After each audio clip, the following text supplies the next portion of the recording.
Alam mo ba kung gaano kalalim ang binagsak ng presyo ni Pi Network nitong mga nakaraang araw? Mula po sa pagiging isa sa mga inaasahang crypto projects ng mga mobile miners, si Pi ay tila dumadaan ngayon sa matinding pagsubok. Kaya sa video na ito ay pag-uusapan po natin kung bakit biglaang bumagsak ang presyo ni Pi ng mahigit 11%. Kaya ayan, ano ang mga dahilan sa likod nito at kung may pag-asa pa ba itong ma-recover o muling umabot sa presyo na 0.40 or 40 cents. Yan, pero bago po tayo magpatuloy ay pakibasa na lamang po muna ang disclaimer dito po sa ibaba ng ating screen. Ayon po sa pinakabagong datos ay bumagsak na naman ang presyo ni Pi Network ng higit 11% at siya po ay lumapag sa panibagong all-time low na 0.341. Pero kahit bumagsak po ang presyo ay kapansin-pansin ang pagtaas ng kanyang trading volume na umabot po sa $168 million. Kung saan ay tumaas po ito ng 86% sa loob lamang ng isang araw. Ang ganito pong senaryo ay nagpapakita na maraming mga traders at saka investors ang sabay-sabay na nagbebenta at marami ang nagpanic sell, lalo na kung ikaw ay isa sa mga Pi holders na matagal nang naghintay sa open mainnet. Ngayon ay ano naman po ang papel ng whale sell-off sa pagbagsak na ito? Ayon po sa kilalang Pi community enthusiast na gumagamit po ng pangalan na The Times of Pi Network, ay malaki raw ang posibilidad na ang pagbagsak na ito ay tinatawag na whale sell-off. Ito ay ang sabay-sabay na pagbebenta ng mga malalaking holders or institutions ng napakaraming Pi coins. Kaya ang ganito pong galawan mula sa mga malalaking investors ay maaring mag-trigger ng stop loss orders at liquidation ng mga maliit na traders.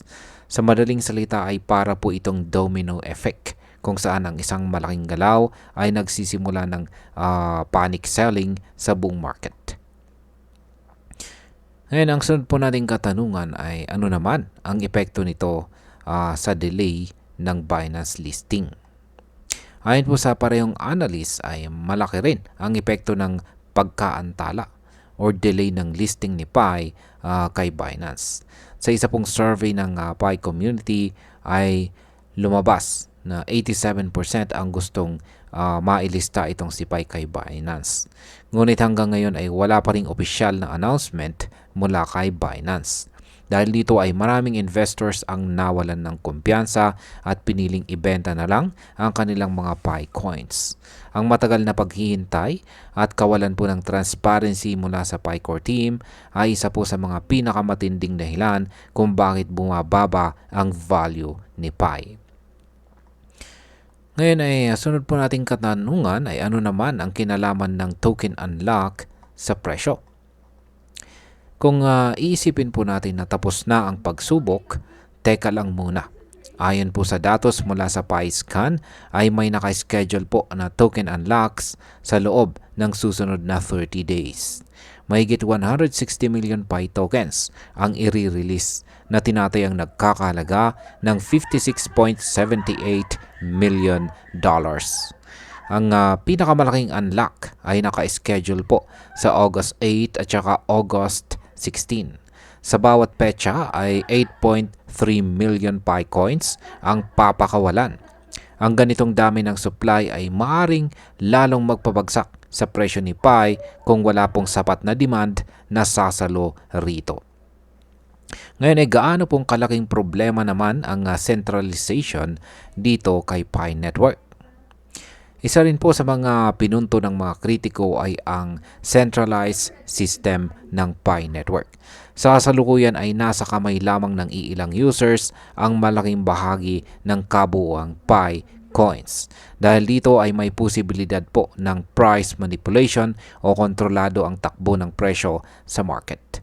Dagdag pa rito ay marami rin sa Pi community ang nagrereklamo na wala pang sapat na decentralized applications or dApps na pwedeng gamitin para kay Pi. Kung walang silbi po ang coin sa totoong mundo, natural na bababa ang kanyang value. Ngayon ano naman ang sabi ng mga eksperto tungkol sa ecosystem ni Pi? Ayon po kay Ginoong Kim H. Wong, isa po siyang crypto expert, ay may dalawang malalaking problema si Pi Network. Una ay ang kakulangan po sa mga dApps na pwedeng gamitin para sa palitan or bartering. Pangalawa ay ang limitadong availability ni Pi coins dahil karamihan po sa mga wallet ay nakalock pa. Ayon sa kanya ay kailangang buksan ang mga application sa mas maraming users at dapat magsagawa ng second migration para makasabay sa galaw ng market. Kung hindi po ito magagawa ay mananatiling limitado ang paggalaw ni Pi at tuloy-tuloy ang pagbaba ng kanyang presyo. Bilang panghuling tanong ay may pag-asa pa ba itong si Pi Network na makarecover?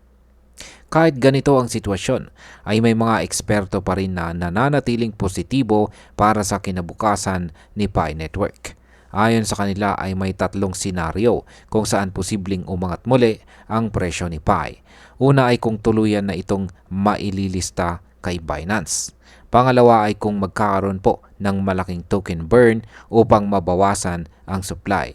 Pangatlo ay kung magkakaroon po ng seryosong development sa ecosystem tulad po ng paglabas ng mga gamit na dApps. Kapag nangyari ang kahit alin sa tatlong ito ay may posibilidad na tumaas muli ang kumpiyansa ng market at muling sumigla ang presyo ni Pi.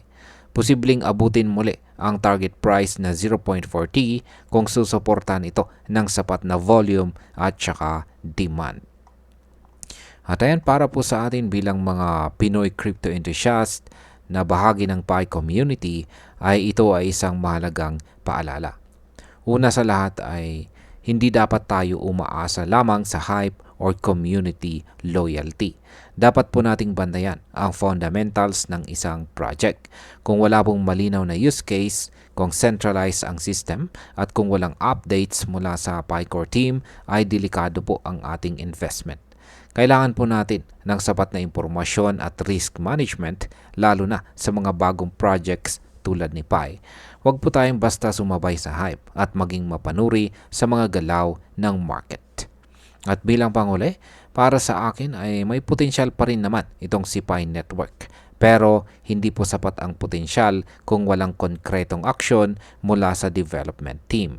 Ang delay naman po sa Binance listing, kawalan ng dApps at ang centralized na system ay mga bagay na hindi po natin dapat baliwalain. Kung gusto talaga nilang maibalik ang tiwala ng community, ay dapat po talaga nilang ayusin agad ang mga isyong ito.